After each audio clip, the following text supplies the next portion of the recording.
The reality is you have to look at this new social media content world as how you're going to find your customer. And if they can't tag you in the post, then you're not doing your job as a business.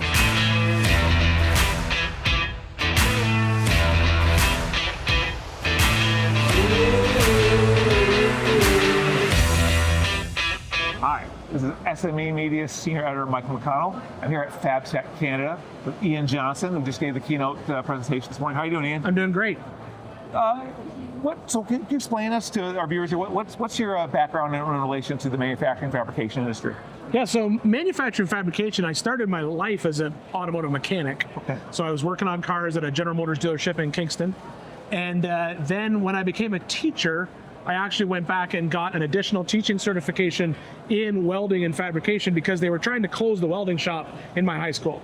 And I didn't want that welding shop to close, so I went back and I got my teaching certification, and then on top of that, I took some additional community college training, just in basically MIG, stick, a little bit of TIG. We took that during trade school, and I took welding in high school, and when you work on cars, especially hot rods and off-road trucks, you're gonna weld. So we're always welding, but I didn't have that formal training until I became a teacher, and I needed to teach it. So I went back, got formally educated in it, just took some summer courses and some night courses, and that would be my manufacturing training. And how did that land you? You were on television? Yeah. How'd that land you there? Literally, I applied to be on television on the internet because I enjoyed cars. I live and breathe cars and automotive stuff. I ended up essentially, just like everyone else in my industry, we watch a lot of automotive television.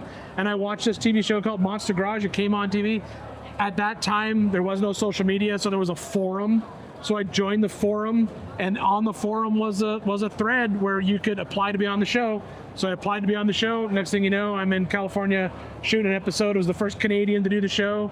I flew down to Long Beach, shot the show. Then I stayed in touch with all the production crew guys because they were really cool to hang out with. Yeah. And one of them sent me an email and they said, hey, there's this company in Tennessee. They do how-to television. You're a shop teacher. I think it'd be a good fit. You should apply to this job posting.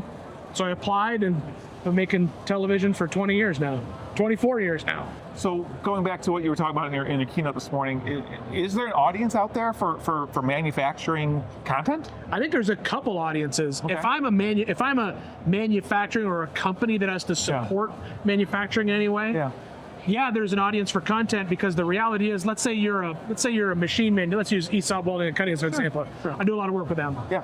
So they saw a need for content in the space of filler metal questions or subject matter questions or machine questions. And so we help them basically develop a lot of content in that space. So that alleviated the need for someone to call somebody, say, hey, what filler metal should I use for this? Hey, my machine is doing X. How do I solve that problem? So if you are in a machine manufacturing or anything, that's where I would start there. But then also, yes, there's a huge audience. Just people like to see stuff get built. Yeah. So if you are a fab shop, manufacturing shop, people want to see what you're building, just because people like watching that.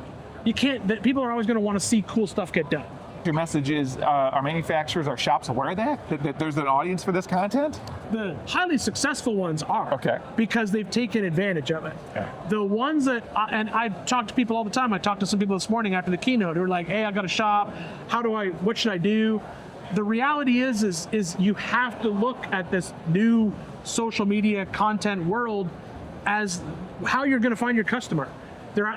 9 times out of 10, if you have a website, that's great, but 9 times out of 10, your first interaction is going to be through Facebook, Instagram, or something along those lines, or some type of social media. Or you're going to do a job for somebody, they're going to post it. Let's say you fixed someone's gate at their house, someone's going to post that, and there's going to be comments, who fixed my gate?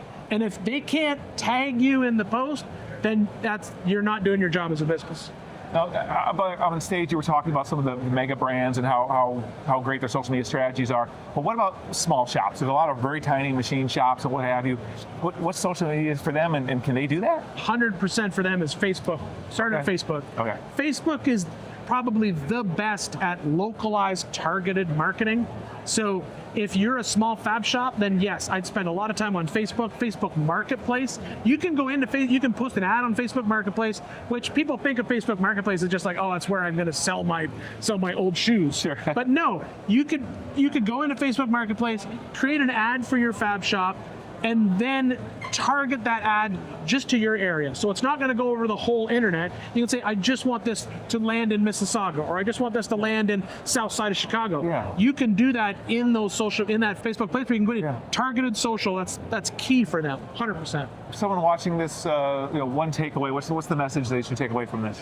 Probably the biggest takeaway I tell people all the time is you just got to, if you're questioning whether or not to create content on social, the answer is always yes. You should just do it. There's no reason not to do it. It's very easy to do. It's cheap to do.